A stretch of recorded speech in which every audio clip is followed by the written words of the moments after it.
მოდით მოგონებების კიდე ერთი ფურცელი გადავშალოთ და სკოლის პერიოდი მინდა რომ გავიხსენოთ თუ შეიძლება.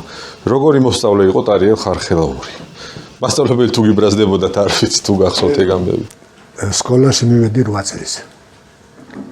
7 წელსა უნდა გამختارიყავი სექტემბრამდე. მე გავხდი დეკემბერში 7 წელს. ამიტომ არ მემიას. მე 8 წელსა მიმოყვანე სკოლაში. და წინ არ მიყვარდა სწავლა.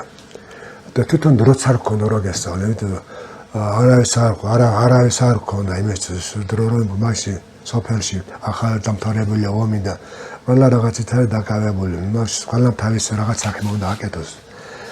და მე ყველა 2-5-იანი მყავდა მარტო. ყოფაქცევაში და ფიზკულტურაში.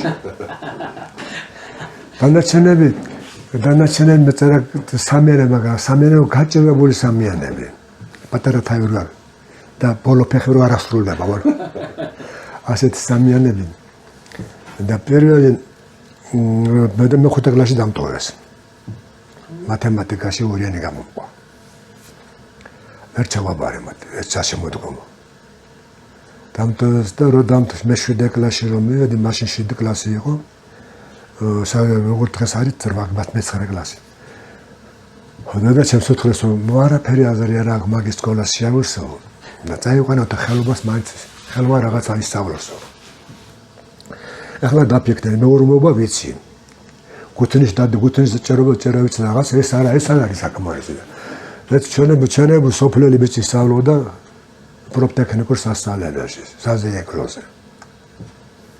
და მოდი წავიყვანოთ ეს ქნებას ხელოვანიც ისწავლოს, ხელოვანიც ეკნება თორემ რომ დამთავრდა წამეყვანეს. ჩავედი 2 თვე შევძელი ყოფნა.